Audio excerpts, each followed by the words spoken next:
समन्था चक्रवालेषु अत्रा गच्छन्तु देवता सद्धम्मं मुनि राजस् सुनन्तु सग्ग मोक्खदं ධම්මස්සවන කාලු අයං බදන්තා ධම්මස්සවන කාලු අයං බදන්තා ධම්මස්සවන කාලු අයං බදන්තා නමෝ තස්ස භගවතු අරහතු සබ්බ ධම්මේසු අප්පටිහත ඥානචාරස්ස දස බලධරස්ස චතු වේසාරජ්‍ය විසරදස්ස සබ්බ සත්තුතමස්ස ධම්මිස්සරස්ස ධම්ම රාජස්ස ධම්මස්සාමිස්ස තථාගතස්ස සබ්බඤුනු සම්මා සම්බුද්දස්ස නමෝ තස්ස භගවතු අරහතු සබ්බ ධම්මේසු අප්පටිහත ඥානචාරස්ස දස බලධරස්ස චතු වේසාරජ්‍ය විසරදස්ස සබ්බ සත්තුතමස්ස ධම්මිස්සරස්ස ධම්ම රාජස්ස ධම්මස්සාමිස්ස තථාගතස්ස සබ්බඤුනු සම්මා සම්බුද්දස්ස නමෝ තස්ස භගවතු අරහතු සබ්බ ධම්මේසු අප්පටිහත ඥානචාරස්ස දස බලධරස්ස චතු වේසාරජ්‍ය විසරදස්ස සබ්බ සත්තුතමස්ස ධම්මිස්සරස්ස ධම්ම රාජස්ස ධම්මස්සාමිස්ස තථාගතස්ස සබ්බඤුනු සම්මා සම්බුද්දස්ස නමෝ තස්ස භගවතු අරහතු සබ්බ ධම්මේසු අප්පටිහත ඥානචාරස්ස දස බලධරස්ස චතු වේසාරජ්‍ය විසරදස්ස සබ්බ සත්තුතමස්ස ධම්මිස්සරස්ස ධම්ම රාජස්ස ධම්මස්සාමිස්ස තථාගතස්ස සබ්බඤුනු සම්මා සම්බුද්දස්ස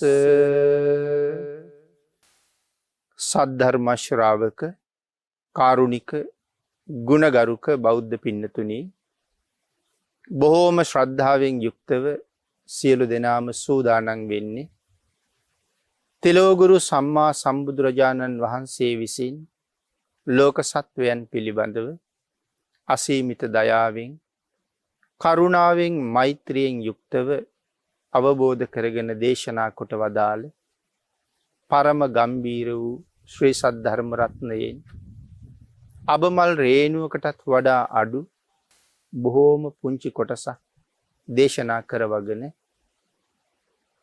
ධර්ම ගෞරවය පෙරදරි කරගෙන දේශනාගත ධර්මයේ ශ්‍රවණය කරන්නත් එසේ ධර්ම ශ්‍රවණය කිරීමෙන් ලැබෙන අවවාද අනුශාසනා තම තමන්ගේ ජීවිතවලට එකතු කරගෙන වඩාත් නිවැරදි මෙලව ජීවිතයක් ධර්මානුකූලව සකස් කරගන්නත් නිවැරදි වුණ මෙලව ජීවිතයක් තුළින් සුගතිගාමී වූ පරලොව ආයති භවයකින් සැනසෙන්නත් අවසානයේ ප්‍රාර්ථනා කරන බෝධියෙන් සැප සහිත ප්‍රතිපදාවෙන් ඊටාම ඉක්මන් භවයක උතුම් චතුරාර්ය සත්‍ය ධර්මය අවබෝධ කරලා මේ සසරින් එතර වීමේ බලාපොරොත්තුවත් ඇතුවයි ධර්ම ශ්‍රවණය කරන්න සූදානම් වෙන්නේ. පින්නතුනි, ධර්ම දානානි සංසයත් ධර්ම ශ්‍රවණානි සංසයත් ඔබේ ඒ උසස් බලාපොරොත්තු මුදුන්පත් කර ගැනීම සඳහා හේතු වාසනා වේවා කියලා ප්‍රාර්ථනා කරනවා. පින්නතුනි, අද ධර්ම දේශනාවේ මාතෘකාව හැටියට යොදා ගන්න කල්පනා කළේ ධම්මපද පාළියේ මල කියන වර්ගයට අයිති වන 8 වෙනි සහ 9 වෙනි කියන ගාථා රත්නයන් දෙක. මේ 8 වෙනි ගාථාවේ සඳහන් කළා මලිත්‍යා දුච්චරිතං මච්චේරං දදතෝ මලං මලාවේ පාපකා ධම්මා අස්මින් ලෝකේ පරම්පිච්ච. දුසිරිත හා මසුරු බව කිලුටට කාරණාවක්. අකුසල ධර්මයන් මෙලව පරලොව දෙකම විනාශ කරන කිලුටු කරන හේතුවක්. දෙවනි ගාථා රත්නයේ සඳහන් කළා තතෝ මලා මලතරං අවිජ්ජා පරමං මලං ඒතං මලං පහන්තුවාන නිම්මලා හෝත භික්ඛවෝ. පින්නතුනි, මේ ලෝකේ තියෙන හැම මලයකටම වඩා දරුණුම මලය තමයි අවිද්‍යාව කියන මලය. ප්‍රඥාව ඇති සත්වයා මේ අවිද්‍යාදී මලයන් දුරු කරලා නිර්මල පුද්ගලයෙක් බවට පත්වෙන්න කියන කාරණාව මේ ගාථා රත්නයන්ගේ දෙවනි ගාථාවේ සිහිපත් කරනවා. අපේ බුදුරජාණන් වහන්සේ මේ විදිහේ ගාථා රත්නයන් දෙකක් දේශනා කොට වදාළේ කවුරු අරමුණු කරගෙනද, මොන වාගේ හේතුවක් නිසාද? පින්නතුනි, අපේ බුදුරජාණන් වහන්සේ රජගහනුවර වේළුවනාරාමේ වැඩ ඉන්න කාලේ, මේ කාලේ එක තරුණ පුතෙක් බොහෝම ධාර්මිකයි, ඊටාම ශ්‍රද්ධාවන්තයි, ඊටා කුඩා අවදියේ ඉඳලම ධර්මයට බොහෝම ලැබී අකුසලයේ පිළිකුල් කරලා කුසලයේ මත පිහිටලා බොහොම සුචරිතවත් චරිතයකින් යුක්තව නැත්නම් සුචරිතයක් ගොඩනගාගත්ත පිරිසිදු චරිතයක් ඇති මනාව මෞපිය අවවාද අනුශාසනා මත ජීවිතේ හැඩගස්ව ගත්ත හොඳ තරුණ දරුවෙක්. ඒ දරුවගේ ජීවිතය තුළ චරිතයේ කෙලසගත්ත කිසිම අවස්ථාවක් සිහිපත් කරන්න නැති තරම් ඊටාම පිරිසිදු චරිතයක් තිබුණ කෙනෙක්. නිතර බුදුරජාණන් වහන්සේ දකින්නත් යනවා. වැඩියෙන් සංඝ රත්නයේ ඇසුරු කරනවා. සසර බය ඇති කරගෙන ධර්මානුකූල ජීවිතයක් පෝෂණය කරගෙන කටයුතු කරන කාලේ මව්පියෝ එක දවසක් තීරණය කළා දැන් පුතාගේ කල් වයස් හරි, විවාහයක් කරලා දෙන්න සුදුසු කාලේ. ඒක පින්නතුනි මව්පියන්ගේ යුතුයකම් වල එකක්නේ.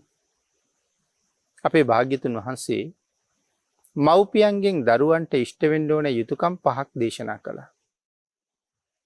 පළවෙනි කාරණාව තමයි පාපානිවාරෙන්ති. දෙවෙනි කාරණාව කල්යාණේ නිවේසෙන්ති. පවෙන් වළක්වන්න ඕනේ. කල්යාණ මිත්‍රයන් ඇසුරු කරවන්න ඕනේ. හොඳට අධ්‍යාපනය ලැබලා දෙන්න ඕනේ. ඒ විතරක් නෙමෙයි, සුදුසු කාලේ ආවාහ විවාහ කරලා දෙන්න ඕනේ. තමන් සන්තක යම් ධනයක් තියෙනවා නම් තමන්ගේ ඉන්න දරු පිරිසට සමසේ බෙදලා දෙන්න ඕනේ.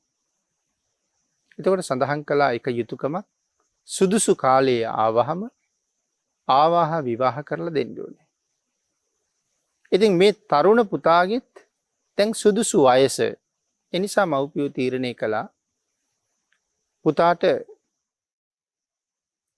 ආවාහයක් කරලා දෙමු. පුතා කසාද බන්ධමු කියලා. ඒ සඳහා තරුණියක් හොයාගෙන යනකොට ඉතාම සුන්දර රූපයක් තිබිච්ච. හැමෝගෙම සිත පැහැරගන්න තරම් කායික පෙනුමක් තිබිච්ච, හැඩයක් තිබිච්ච තරුණියක් මව්පියන්ට මුණ ගැහුණා. ඇය පිළිබඳව මව්පියොත් සතුටුයි. ඇය පිළිබඳව මව්පියන්ගේ පුතත් සතුටුයි. හැමෝගෙම කැමැත්තෙන් ඇය පුතාට විවාහ කරලා දුන්නා. පින්නතුනි, මේ තරුණ කාන්තාව තමන්ගේ ලස්සන රූපයත් මූලික හේතුවක් කරගෙන මේ අනාචාරයේ අශීලාචාර විදිහට හැසිරෙන තරුණියක්. ඒ නිසා බොහෝ වෙලාවට තමන්ට මුණ ගැහෙන බොහෝ පුරුෂයන් සමග කායික ඇසුරකට ඇය නිතර නිතර යොමු වෙනවා.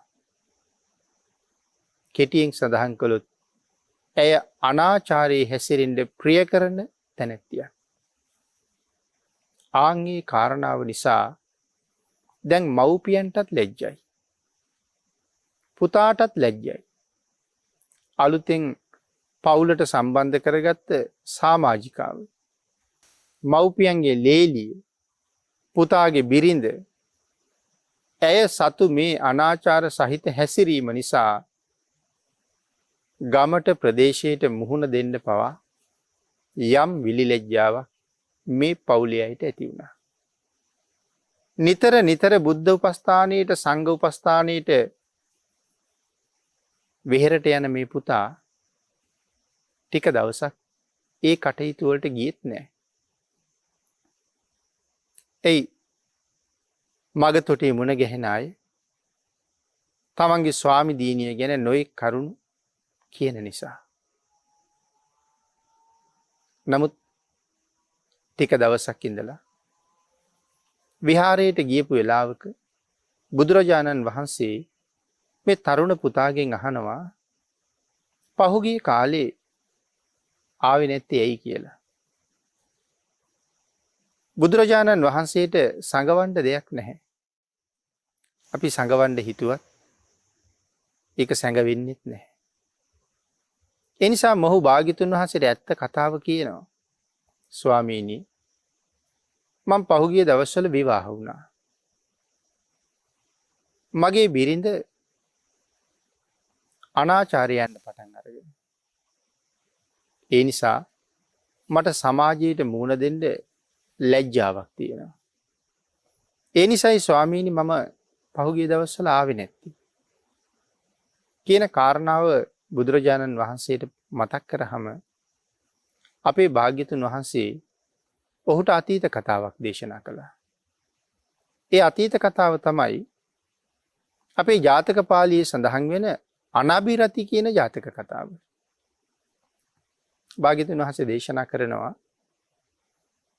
පෙර බරණැස් නුවර දිසාපාමුක් ආචාර්යවරයා ඉන්න කාලේ, බරණැස් රජුරුව රාජ්‍ය කරන කාලේ දිසාපාමුක් කියලා ආචාර්යවරයෙක් හිටියා. ඒ ආචාර්යවරයා ළඟ ඊටාම කීකරු, ඊටාම ලෙන්ගතු, බොහොම හොඳට දක්ෂ, ආචාර්යවරයාගේ හිත දිනාගත්ත ශිෂ්‍යයෙක් හිටියා. නිතර නිතර ආචාර්යවරයා ඇසුරු කරනවා. ඔහු ඊටාම ගුණවත් කෙනෙක්. පස්සේ කාලේ ආචාර්යවරයාගේ ඇසුරට එන එක නතර වුණා. නැවත දවස් ගණනාවක් ගියාට පස්සේ ඔහු ආයෙත් ආචාර්යවරයා මුණ ගැහෙන්න ආවා. ඒ වෙලාවේ ආචාර්යවරයා මොහුගෙන් අහනවා ඇයි පහුගිය දවස් ටිකේ නතර වෙලා හිටියේ කියලා. ඒ තරුණයා එදා කියනවා ආචාර්යතුමනි, මං විවාහ වුණා. මගේ බිරිඳ විවාහ වෙච්ච කාලේ ඉඳලම අනාචාරය යනවා. ඒ නිසා මට සමාජයට මූණ දීලා කටයුතු කරන්න බැරුව ගියා. මම ගෙදරටම වෙලා හිටියා කියලා. ආන් ඒ වෙලාවේ දිසාපාමොක් ආචාර්යවරයා මොහුට විශේෂ අවවාදයක් කළා. අවවාද කරලා මේ ලෝකේ හැමෝටම ਸਰව සාධාරණ වස්තු මොනවද කියන කාරණාව පැහැදිලි කරලා දෙනවා. මේ ලෝකෙ පින්නතුනි හැමෝටම සාධාරණ වස්තු කියලා කියහම බොහෝ දෙනාට පොදු වෙච්ච බොහෝ දේවල් ලෝකෙ තියෙනවා. මෙතන පැහැදිලි කරනවා කාරණා කීපයක්. එයින් එකක් තමයි අපි නාන තොටුපොළ හැමෝටම පොදු තැනක්නේ. සියලු දෙනාටම සාධාරණයි. රජවරුත් නානවා. සිටුවරුත් නානවා. ඒ වගේම උසස් කුලවල පහත් කුලවල හැමෝම නාන තොටෙන් නානවා. ඒක හැමෝටම සාධාරණයි. සමහර වෙලාවට තිරිසන් සත්තුත් ඇවිල්ලා වතුරට බහිනවා. ඒක නවත්තන්න බෑ සාධාරණ තැන. ඊළඟට ලෝකේ තියෙන ਸਰව සාධාරණ දේවල් වලින් තවත් එකක් තමයි මහ පාර කියලා කියන්නේ. මේ පාරේ යන්නේ අහවල් අය විතරයි කියලා එහෙම නියමයක් නැහැ. මහ පාර ඕනෑම කෙනෙකුට පොදුයි. තවත් කාරණාවක් තමයි පානාගාරය. එහෙම නැත්නම් සුරාසැල. සුරාසැලට ගිහිල්ලා ඕනෑම කෙනෙකුට සුරා මිලදී ගන්න පුළුවන්. ප්‍රභූවරුන්ට විතරයි දෙන්නේ කියලා නියමයක් නැහැ. දුප්පත් පෝසත් උගත් නූගත් කුලවත් කුලහීන ඕනෑම කෙනෙකුට සුරාසැලෙන් සුරා අරගන්න පුළුවන්. ඒ වගේම තමයි පින්නතුනි මේ සමිති ශාලාව රැස්වීම් ශාලාව ඕනෑම කෙනෙකුට මේ ශාලාවට රැස් වෙන්න පුළුවන්. හැමෝටම පොදුයි රැස්වීම් ශාලාව. ආන් ඒ වාගේ මේ ලෝකේ හැමෝටම සාධාරණ පොදු වස්තු තියෙනවා. තවත් ඉතින් එහෙම කරුණු සඳහන් කරන්න පුළුවන්. ආන් ඒ අතර ස්ත්‍රියත් හැමෝටම සාධාරණයි කියලා මේ කාරණාවේ කරුණු පැහැදිලි කරනවා. ස්ත්‍රිය කියලා කියන්නේ ਸਰව සාධාරණ වස්තුවක්. ආචාර්යතුමන්ගේ ඒ කරුණු පැහැදිලි කිරීමත් එක්ක මේ තරුණයා තමන්ගේ හිතේ තිබිච්ච දුක කනගාටුව ඒ සියල්ල අත්හැරියා. ඔහු තීරණය කළා අදින් පස්සේ බිරිඳත් සමග ගැටුම් ඇති කරගන්නේ නැතුව තමන්ගේ පාඩුවේ ජීවත් වෙන්න. ඉතින් ඔහු නැවත ගෙදර ගියහම වෙනදා වාගේ ප්‍රශ්න කිරීම නැහැ. වෙනදා වාගේ රණ්ඩු සරුවල් නැහැ. නුරුස්නා ස්වභාවයෙන් ඉන්නේ නැහැ. ඔහු සුපුරුදු පරිදි බොහොම සතුටින් සිනහමුසු මුහුණින් නිවසේ අයත් එක්ක තමන්ගේ කටයුතු කරගෙන ජීවත් වෙනවා. මෙහෙම ටික දවසක් යනකොට අර කාන්තාව කල්පනා කළා ඇයි මොකද්ද මගේ ස්වාමියාගේ තියෙන මේ විශේෂ වෙනස? ඇයට පස්සේ දැනගන්න ලැබෙනවා තමන්ගේ චරිත ස්වභාවය පිළිබඳව මොහු විසින් ආචාර්යතුමාට කියලා. ඊට පස්සේ ආචාර්යතුමා මොහුට අවවාද කරලා ඒ අවවාදයේ හික්මුණ නිසා තමයි මොහු මේ විදිහට දැන් කටයුතු කරන්නේ. නමුත් ඇයට ලැජ්ජාවක් ඇති වෙනවා මම පිළිබඳව ආචාර්යතුමත් දැනගෙන නේද කියලා. ඒ කාරණාවෙන් ඇය අනාචාරය යන එක නතර කරලා ඇයත් යහපත් තැනැත්තියක් බවට පත් වෙනවා. මෙන්න මේ අනබිරත ජාතකයේ සඳහන් වන මේ කතාව අපේ බුදුරජාණන් වහන්සේ මෙදා මේ තරුණයාටත් දේශනා කළා. ඒ කාරණාව ඔහුට දේශනා කරලා තමයි භාග්‍යතුන් වහන්සේ අපි අර මාතෘකා කරගත්ත ගාථාරතනය දේශනා කරන්න යෙදුනේ. මලිත්‍යා දුච්චරිතං. දුෂ්චරිතය ස්ත්‍රියට මලයක්. මච්චේරං දදතු මලං. දන් දෙන්න කැමති අයට මසුරු බව මලයක්. මලාවේ පාපකා ධම්මා අස්මින් ලෝකේ පරම්හිච. ඊළඟට දේශනා කළා අකුසල් මෙලොව පරලෝ දෙකම කිලුටට පත් කරන ලොකු මලයක්. අපි එහෙනම් මේ පළවෙනි ගාථාව ටිකක් විස්තර සහිතව සාකච්ඡා කරගමු. මලිත්‍යා දුච්චරිතං. ස්ත්‍රියට දුෂ්චරිතය මලයක්. පින්නතුනි දුෂ්චරිතය කරදරයක් බවට පත් වෙන්නේ මොන වාගේ ස්ත්‍රියකටද? දැන් අපි සඳහන් කළානේ ਸਰව සාධාරණ වස්තුන් අතර ස්ත්‍රියත් එක්කෙනෙක් කියලා. මේ ලෝකේ ජීවත් වෙන ස්ත්‍රීන්ගෙන් වැඩි දෙනෙක් මේ ਸਰව සාධාරණ වස්තු හැමෝටම පොදු වස්තු වැඩි දෙනෙක්. සුළු පිරිසක් තමයි එහෙම නොවෙන අය ඉන්නේ. එහෙම නොවෙන ස්ත්‍රීන් පිරිසක් ඉන්නවා නම් ඔවුන් කවුද? සිල්වත් බවට කැමති නිසා, හික්මීමට කැමති නිසා ඔවුන්ට දුසිරිත කරදරයක්. සිල්වත් ස්ත්‍රියට දුසිරිත කරදරයක්.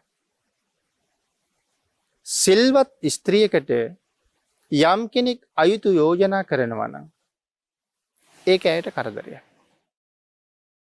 රාග සිතින් යුක්තව නිතර නිතර තමන් යන මග තමන් පසුපස වෙනත් අය එනවනම් තමන් සමහරලාට රැකියාව කරන තැන වෙනත් කටයුත්තක යෙදෙන තැන අන්‍ය පුරුෂයෝ තමන් දිහා බල බල රාග සිතින් ලෝභ සිතින් විහිළු තහළු කරමින් එහෙම කටයුතු කරනවා නම් මේ සිල්වත් ගුණවත් කාන්තාවන්ට ඒක මහත් වූ කරදරයක්. අන් එහෙම සිල්වත් වෙන්න කැමති ගුණවත්ව ජීවත් වෙන්න කැමති අයට දුෂ්චරිතයේ කරදරයක්. නමුත් පින්නතුනි සීලයේ පිළිබඳව තැකීමක් නැති, කර්මයේ පිළිබඳව බයක් නැති, දුසිරිතට කැමති බොහෝ ස්ත්‍රීන්ට ඒක සතුටට කාරණාවක්. මොකද්ද සතුටට කාරණාවක් වෙන්නේ? අන් අය වැඩි වැඩියෙන් තමන් දිහා බලනවා නම්, අන් අය වැඩි වැඩියෙන් තමන් අගය කරනවා නම්, අන් අය කරන යෝජනාවන්ට පක්ෂපාත වෙලා එකඟ වෙලා ඔවුන් සමග අනාචාරي හැසිරෙන්න මේ කාන්තාව හරි කැමතියි. සියලු දෙනාම නෙමේ ලෝකේ ජීවත් වෙන කාන්තාවන්ගෙන් වැඩි පිරිසක් අනාචාරයට කැමතියි. අන්න එවන් අයට දුෂ්චරිතේ කරදරයක් නෙමෙයි. දුෂ්චරිතේ හිරිහැරයක් නෙමෙයි. අන්‍යයන් රාගසිතින් යුක්තව ලෝභ සහගතව තමන් දිහා බලනවට ඒ අය හරි කැමතියි. අන්‍යෝ තමන් ගැන උනන්දු වෙනවා කියලා දැනගත්තහම ඔවුන්ට ඇති වෙන්නේ සතුටක්. අන්‍යයන්ගේ ඒ උනන්දුව තව තව වැඩි කරවා ගැනීම උදෙසා ඔවුන් හැම පැත්තෙම කටයුතු කරනවා. හිනාවෙන්, කතාවෙන්, බැල්මෙන්, හැසිරීමෙන්, ඇඳුමෙන් මේ හැම පැත්තෙම බාහිර පුද්ගලයන් තමන් පැත්තට යොමු කරවගන්න කටයුතු කරන බව සමාජයේ ඕන තරම් දකින්න පුළුවන්. ඒක ලෝකේ ස්වභාවය. හැබැයි සිල්වත් ගුණවත් අය එවන් තත්ත්වයන් කරදරයන් හැටියට තමයි දකින්නේ. එතකොට සිල්වත් නැති, ගුණවත් නැති, හික්මිලා නැති කාන්තාව හැමෝටම සාධාරණ වස්තුවක්. ඒක තමයි මලිත්‍යා දුච්චරිතා. මච්චේරං දදතෝ මලං. පින්නතුනි, දන් දෙන්න කැමති පුද්ගලයා. ආන් ඒ දන් දෙන්න කැමති පුද්ගලයාට මසුරු බව හිරිහැරයක්. නිරන්තරයෙන් දීමේ චේතනාව තියෙන පුද්ගලයාට ඒ දීමේ චේතනාවට කවුරු හරි බාධා කරනවා නම් ඒක ඔහුට කරදරයක්. තමන්ගේම సంతානයේ තුලින් නැගෙන ලෝභය දන් දෙන්න කැමති කෙනාට බාධාවක්. තමන් මුලින් හිතාගෙන ඉන්නවා මෙච්චර මුදලක් මේ පින්කමට වියදම් කරන්න. මේ විදිහට පින්කම මං සාර්ථක කරගන්නවා. දාන ආදී පින්කම් කරලා සසර මහා සුව සම්පත් ලබාගත් අය මෙහෙමයි කටයුතු කරලා තියෙන්නේ.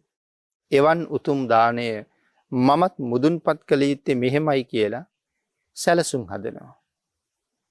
සැලසුම් හදලා දානයට සූදානම් වෙනවා.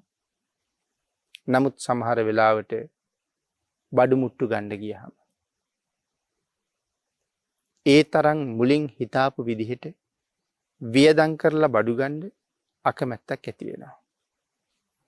තමන්ට තවත් සමහර අයගේ සහයෝග ලැබෙන්නේ නැතිකොට තමන්ට විතරක් තනියම වියදම් කරලා පින්කම කරන්න සිද්ධ වෙනකොට සමහරලාට වියදම් කිරීමේ අකමැත්තක් ඇති වෙනවා. මේ දේවල් මේ ප්‍රමාණයෙන්ම ගන්න ඕනේ නැහැ. පුළුවන් විදිහටයි පින්කම් කරන්න ඕනේ. ඒ නිසා මේ ප්‍රමාණය හොඳයි. මේ ආදී වශයෙන් නොඑක් දේවල් හිතනවා. අතීතයේ දන් දීපු අය සැප සම්පත් ලබාපු ආකාරයෙන් පිළිබඳව හිතනවා. කැකිරි වගේ දේවල් පූජා කරලත් දෙව්ලොව ගියා නම්, තිඹිරි ගෙඩි පූජා කරලත් දෙව්ලොව ගියා නම්, මම මේ අරගන්න දේවල් ඒ කැකිරි වලට වඩා, තිඹිරි වලට වඩා හුඟක් උසස්. ඒ නිසා මෙතනින් එහාට යන්න අවශ්‍ය නැහැ. මේ ආදි වශයෙන් නොයෙක් කරුණු කාරණා හිත තුළ අරක් ගනිමින් අර ඊතා උසස් අන්දමින් පින්කම කරන්න මුලින් තීරණය කරපු ඒ පුණ්‍ය සිත විනාශ කරලා දාලා ලෝභ සිත ඉස්මතු වෙලා අග්‍ර වූ දානයක් දෙන්න ලෑස්ති වෙච්ච කෙනෙක් සාමාන්‍ය විදිහට දානයක් පූජා කරලා කටයුතු නිමා කරනවා. කවුද එතකොට බාධා කළේ? මසුරු බව. ආන් ඒ මසුරු භවයේ බාධාව නිසා සාංසාරිකව උසස් සැපයක් ලබන්න තිබිච්ච අවස්ථාවන් මගහැරිලා යනවා. ආන් ඒ නිසයි සඳහන් කළේ මච්චේරං දදතෝ මලං. දන් දෙන්න කැමති අයට මසුරු බව මලයක්. ඒ වගේම තමයි පින්නතුනි සිල්වත් ගුණවත් හික්මිච්ච කාන්තාවට දුසිරිත මලයක්, කරදරයක්. මොකද මේ මලය කියලා මෙතන සඳහන් කරන්නේ විශේෂයෙන් මේ මලකඩ කියන අර්ථයත් මෙතනින් ගන්න පුළුවන්. යකඩයක හටගත්ත මලකඩය ඒ යකඩයම විනාශ කරනවා. හටගත්තේ යකඩයෙන්මයි. යකඩයම විනාශ කරලා දානවා මේ මලකඩය. තමන්ගේ චිත්ත සංතානයේ තුලම ඉපදිච්ච ලෝභකම, තමන්ගේ චිත්ත සංතානයේ තුලම ඉපදිච්ච දුෂ්චරිතය තමාවම විනාශ කරලා දානවා කියන කාරණාවත් මෙතෙන්ට එකතු කරගන්න පුළුවන්. ඊළඟට පින්නතුනි සඳහන් කළා මලාවේ පාපකා ධම්මා අස්මින් ලෝකේ පරම්හිච. මෙලව පරලොව දෙකම කිලුටට පත් කරනවා. මොකද්ද? මේ අකුසල් සහිත ලෝභ සහිත හිත මෙලොවත් විනාශ කරලා දානවා. පරලොවත් විනාශ කරලා දානවා. මොකද මේ ලෝභ සහිත හිත කියහම තෘෂ්ණාවත් එතන තියෙනවා. තෘෂ්ණාව තියෙන්නේ ලෝභයත් එක්ක. ආන් ඒ තණ්හාව අපිට උදා කරගන්න තියෙන මහත් ලොකු ආනිසංස සමුදායක් අපෙන් වළක්වලා දානවා. ඊළඟට දේශනා කළා තතෝ මලා මලතරං අවිජ්ජා පරමං මලං ඒතං මලං පහන්තුවානේ නිම්මලා හෝත භික්ඛවෝ. මේ සියලු මලයන් අතර දරුණුම මලයක් තියෙනවා. ඒ දරුණුම මලය තමයි අවිද්‍යාව කියලා කියන්නේ. තතෝ මලා මලතරං, මෙතන මල තරං කියලා කියන්නේ මේක තහවුරු කරලා අර්ථය උසස් කරලා අර්ථය බරපතල කරලා දක්වලා තියෙනවා මල තරං කියලා. අර්ථය විශාල කරලා. තතෝ මලා මල තරං අවිජ්ජා පරමං මලං. මේ ලෝකේ තියෙන දරුණුම මලය පරම කිලුට මොකද්ද? අවිද්‍යාව. මොකද අවිද්‍යාව කියලා කියන්නේ? නොදැනීම, අනවබෝධය, නොතේරුම්කම, අඥානකම, මෝඩකම මේ ආදී වශයෙන් ඒ කාරණාව පැහැදිලි කරන්න පුළුවන්. අවිද්‍යාව. අවිද්‍යාව නිසා සත්වයා සසර කොයිතරම් දුකට භාජනය වෙනවද? අපේ භාග්‍යතුන් වහන්සේ දේශනා කොට වදාළි හැම වෙලාවෙම මේ අවිද්‍යා අන්ධකාරයෙන් මිදෙන්න කියලා. නැන පහන හැම වෙලාවෙම දල්වන්න කියලා. ලෝකේ සැබෑ තතු හැම වෙලාවෙම විමසන්න කියලා. මේ ලෝකේ හැබෑ ස්වභාවය මොකද්ද? ලෝකේ හැබෑ ස්වභාවය කියලා සඳහන් කරාම පින්නතුනි මොකද්ද ලෝකේ සැබෑ ස්වභාවය? ඒ සැබෑ ස්වභාවය නොයෙක් පැතිකඩවල් ඔස්සේ විස්තර කරන්න පුළුවන්. කෙටියෙන්ම සඳහන් කළොත් ලෝක ස්වභාවය තමයි දුසිරිතෙහි හැසිරෙනවා නම් යමෙක් ඒ දුසිරිතෙහි හැසිරෙන්නාට මෙලවත් පරලොවත් දෙකේම දරුණු දුක්වලට මුහුණ පාන්න ලැබෙනවා. යහපතෙහි සුසිරිතෙහි හැසිරෙනවා නම් යම් කෙනෙක් ඒ හැම කෙනෙක්ම එළව මෙලව දෙකේම සැපයක් විඳිනවා. අකුසල් සහිත පුද්ගලයා මේ ලෝකේ පරාජිතයෙක්. කුසලයෙන් පොහොසත් පුද්ගලයා එළව මෙලව දෙකේම ජයග්‍රාහකයෙක්. එහෙමනම් අවිද්‍යාව. මේ අවිද්‍යාව සහිත පුද්ගලයා ධර්මය දැකලා ධර්මානුකූලව ජීවිතේ ගොඩනගලා සසරින් එතර වීමේ පරමාර්ථයක් ඔහුට නැහැ. හොරකම් කරලා හරි, මංකොල්ල කාලා හරි, මං පහරලා හරි, තවත් නොයෙක් ක්‍රම ඔස්සේ කොහොම හරි ධනය හරි හම්බ කරගන්න එක ඔහුගේ පරමාර්ථය. රාගාදී සිතුවිලි උත්සන්න වෙච්චහම නොයෙක් ආකාරී අකුසල ධර්මයන්ට ඔහු පෙළඹෙනවා. අන්‍ය කාන්තාවන් සමග දුසිරිතට යෙදෙනවා. සමහර වෙලාවට තමන්ගේ දරුවා පවා කෙලසනවා. මේ ආදී නොයෙක් අකුසල කර්මයන්ගෙන් මිදෙන්න පාලනය වෙන්න ඔහුට හැකියාවක් නැහැ. ඒ නිසා නොයෙක් කරුණු සඳහන් කරනවා ඒ කරුණු වලින් බේරෙන්න.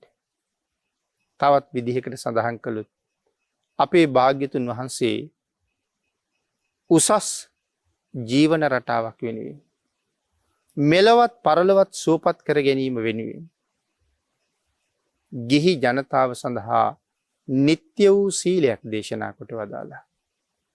ඒ නිත්‍ය සීලය තමයි පංචශීලය කියලා කියන්නේ. මේ අවිද්‍යා සහගත පුද්ගලයා මේ උතුම් සීලයන් පිළිබඳව ගරු සරු බවක් නැහැ. සැලකීමක් දැක්වීමක් නැහැ. ඒ සිල්පද අමු අමුයේම උල්ලංඝනය කරනවා. හැරුණාතේ බොරු කියනවා. විලි ලැජ්ජ නැතුව ප්‍රාණඝාත කරනවා. මේ සිල්පද පහම උල්ලංඝනය කරනවා. පරලොවක් ගැන විශ්වාසයක් නැහැ. කර්ම විපාකයක් ගැන පිළිගැනීමක් නැහැ. අවිද්‍යාව නිසා බොහෝසේ අකුසල් කරලා මේ සසර අති දීර්ඝ කාලයක් නැවත නොයෙක් දුක්ඛ කන්දයන්ට ඇද වැටෙනවා. අන්න ඒකයි භාග්‍යතුන් වහන්සේ දේශනා කළේ හැම වෙලාවෙම තමන්ගේ හිත සුසිරිතට යොමු කරලා තියෙන්න ඕනේ. පාපයට යොමු වෙච්ච, අකුසලයට යොමු වෙච්ච, කර්මයේ කර්මඵලයෙන් නොදන්න පුද්ගලයා දරුණු අකුසල කර්ම හැම වෙලාවෙම රැස් කරනවා.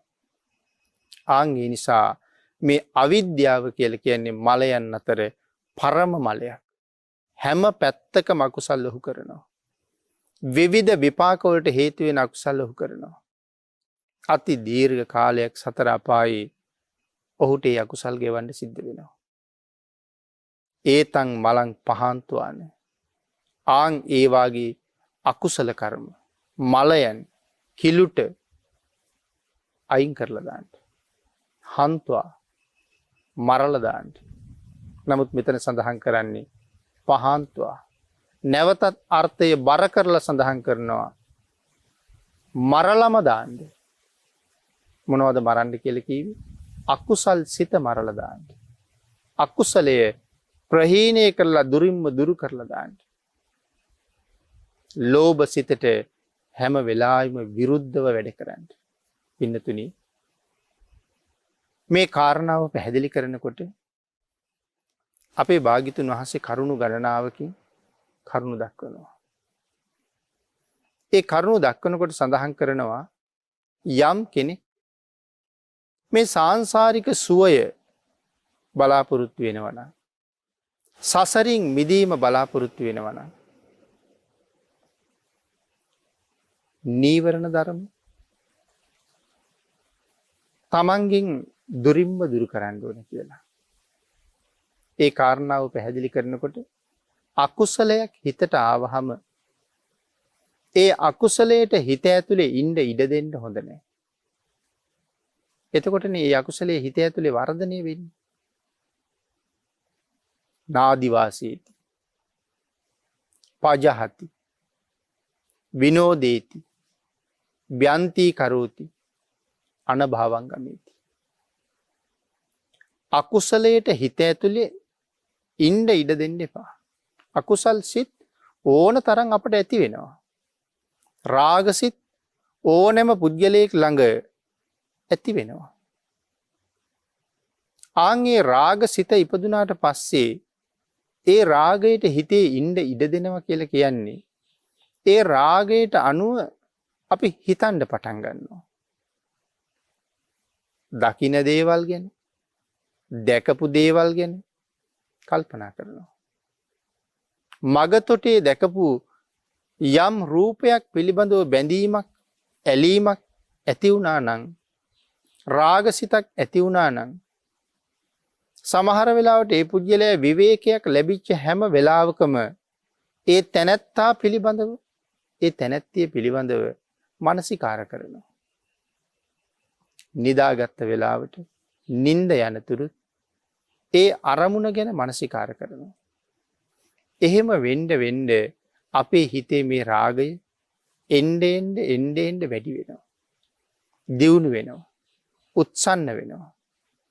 ඒක වර්ධනය වුණාම, දියුණු වුණාම අපිට ඒ රූපය නැත්නම් ඒ තැනැත්තා තැනැත්තිය සමග කායික සම්බන්ධතා ගොඩනගා ගන්න දැඩි කැමැත්තක් උපදින්න පටන් ගන්නවා.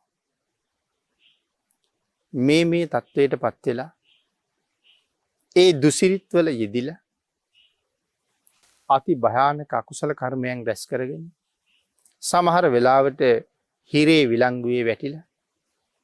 එහෙම නැත්තම් ප්‍රදේශයේ ජනතාවගෙන් කරදර හිරිහැර වලට භාජනය වෙලා. එහෙම නැත්තම් පවුලේ අයගෙන් නොයෙක් අපහසුතාවයන්ට පත් වෙලා මේ ලෝක ගත ජීවිතයත් ඔවුන්ගේ පිරිහෙනවා. මෙලවත් පිරිහිලා පරලොවත් පිරිහෙනවා. පින්නතුනි මේ කාරණාවට විතරක් නෙමෙයි මේ කරුණු හැම එකකටම මෙහෙමයි. කෙනෙක් අපි කියමු පොය දවසේ සිල් සමාදන් වෙලා ඉන්නවා. දැන් සිල් සමාදන් වෙලා ඉන්න කෙනෙක් නච්ච ගීත ආදී වශයෙන් ශික්ෂාපද සමාදන් වෙලා ඉන්නවා. එතකොට හිටි හැටියේම Tamanට ගීතයක් මතක් වෙනවා. එතකොටම Tamanට සිහිය උපදින්න ඕනේ. මම දැන් උසස් සීලයක් සමාදන් වෙලා ඉන්නේ. ගීත අහන එක, ගීත ගයන එක දෙකම මම ප්‍රතික්ෂේප කරලා යද ඉන්නේ. ඒ දෙකෙන්ම වැළකීලා ඉන්නේ. කියන සිහිය උපදවලා ඒ කාරණාවෙන් අයින් වුණේ නැත්තම් පින්නතුනි Tamanට නොදැනීම කොයියම්ම මොහොතක හරි ඒ ගීතේ Tamanගේ කටින් පිට වෙනවා. ආන් ඒත් එක්කම Taman සමාදන් වෙච්ච සිල්පදේ paludu වෙනවා. ආන් ඒක නිසා හිත ඇතුලේ ඉන්න ඉඩ දෙන්න හොඳ නෑ. එහෙම කාරණාවක් හිතට නැගුණ ගමන් සිහිය උපදවලා සිල් ගත්ත බව මෙනෙහි කරලා බුදු ගුණයක් සිහිපත් කරගන්න එක වටිනවා. ගාථාවක් සජ්ජායනා කරගන්න එක වටිනවා. පිරිත් සූත්‍රයක් කියව ගන්න එක වටිනවා. මොකද එතකොට අර ලෝභ සිත හිමීට Tamanගෙන් පහ වෙලා යනවා. ඒ පහවීම තුළ ශික්ෂාපදය ආරක්ෂා කරගන්න Tamanට ලොකු ශක්තියක් ලැබෙනවා. එහෙම නැතුව ඒ ලෝභ හිතට හිත ඇතුලේ ඉන්න ඉඩ දුන්නොත් ඒ ලෝභ හිත විසින් මගේ හිත ආක්‍රමණය කරනවාමයි. අන්න ඒ නිසයි සඳහන් කරන්නේ අකුසල සිතට ඉන්න ඉඩ දෙන්න එපා. පජහති විනෝදේති. ඒ අකුසල සිත අයින් කරලා දාන්න ඕනේ. අපි හිතන්නකෝ අපේ කටට මැස්සෙක් ගියා කියලා. අපි කැමති නෑනේ මැස්සා කට ඇතුලේ ඉන්නවට. අපි උත්සාහ කරන්නේ ඉක්මනට කටින් පන්නලා දාන්න.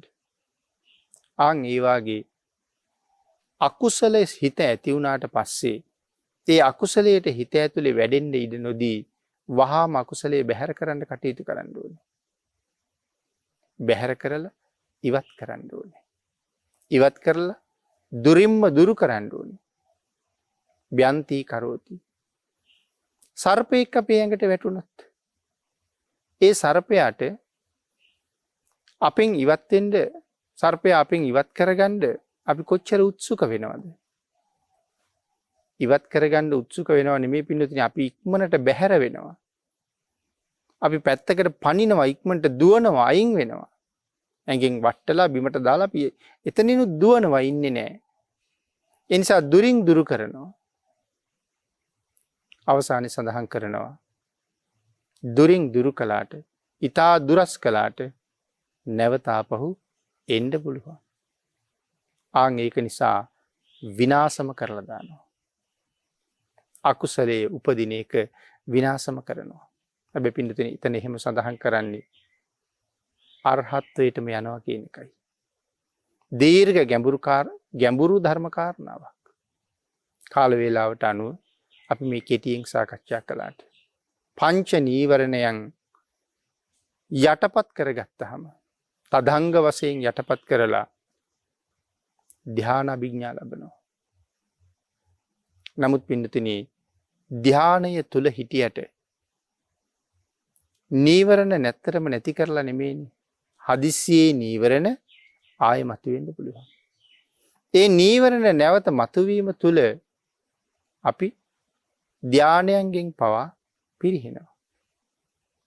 ආන් ඒක නිසානේ බඹලෝ ජීවත් වුණ අපි පිරිහිලා ආයෙ මනුස්ස ලෝකවලටත් ඇවිල්ලා තියෙන්නේ. අර තදංග වශයෙන් යටපත් කරපු නීවරණ ධර්මයන් විනාශම කරලා දැම්මන. නැත්තටම නැති කරලා දැම්මම අපිට ඒ තුල ආයෙ කරදරයක් වෙන්නේ නැහැ. කරදරයක් වෙයි කියලා හිතහම විනාශම් කරලා දානවා. එහෙනම් මේ ගාථා රත්නේ සඳහන් කළා ස්ත්‍රියට දුෂ්චරිතයේ කිලුට දන් දෙන්න කැමති කෙනාට මසුරුකම කිලුට මේ හැම කිලුටකටම වඩා අවිද්‍යාව බරපතල කිලුට. එහෙනම් මේ කිලුටු ධර්මතාවයන්ගෙන් අත මිදලා වහවහ අවිද්‍යාවෙන් අයින් වෙලා මිත්‍යා දෘෂ්ටිය පහ කරලා සම්මා දිට්ඨියට ඇවිල්ලා අවිද්‍යාව පහ කරලා විද්‍යාව පහල කරගෙන භයානක සංසාරයෙන් එතර වෙන්න මගක් හදාගන්න එක අපි විසින් කළ යුතු උතුම්ම කාර්යය. ඒ සඳහා සුදුසුම කාලය ලැබිලා තියෙනවා. මනුස්ස ජීවිතේ බුද්ධාන්තරේ නිර්මල ධර්ම රත්නය මේ ඔක්කොම ලැබිලා තියෙනවා.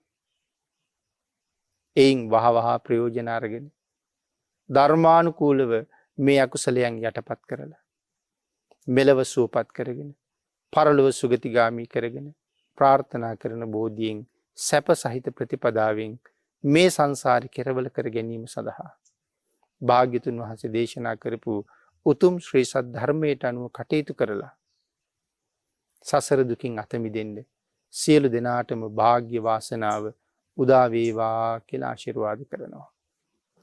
පින්නතුනි අද ධර්ම දේශනාවේ දායකත්වයේ දරනු ලබනවා චමින්ද ඉමල් අමරසිංහ මහත්මයා සහ දේවිකා ජයවර්ධන මහත්මිය ඇතුළු පවුලේ සියලු දෙනා විසින් උතුම් අරමුණු කීපයක් සිහිපත් කරනවා. මීට වසර 8කට පෙර මියගිය අකිල දිනේෂ් පුතණුවන්ට ඒ වගේම ඩොනල්ඩ් අමරසිංහ පියාණන්ට පැට්‍රීසියා ජයවර්ධන ආච්චි අම්මාට විල්මන්ට් ජයවර්ධන සීයා ඇතුළු පවුලේ මියගිය සියලුම ඥාති මිත්‍රාදීන්ට පින් අනුමෝදන් කිරීමත් දේශකයන්න් වහන්සේටත් කොරෝනා රෝගයට මුහුණ දුන් මව පියා නැගණිය ඊට අමතරව අසනීප තත්ත්වයන්ට මුහුණ දුන් ඩෙනීටා මාග්‍රට් මෑණියන්ට මේ අයට නිරෝගී සුව ලැබේවා. ශ්‍රී ලංකා වාසී ලෝකවාසී සියලුම කොරෝනා රෝගීන්ට තුනුරුවන්ගේ ආශිර්වාදයෙන් ඉක්මන් සුවය ලැබේවා. ධර්ම දේශනාවට මාර්ගය සාදා දුන් පරම පූජනීය කුසල ධම්ම ලොකු ස්වාමින් වහන්සේට ප්‍රාර්ථනීය බෝධියකින් උතුම් නිවන ලැබේවා.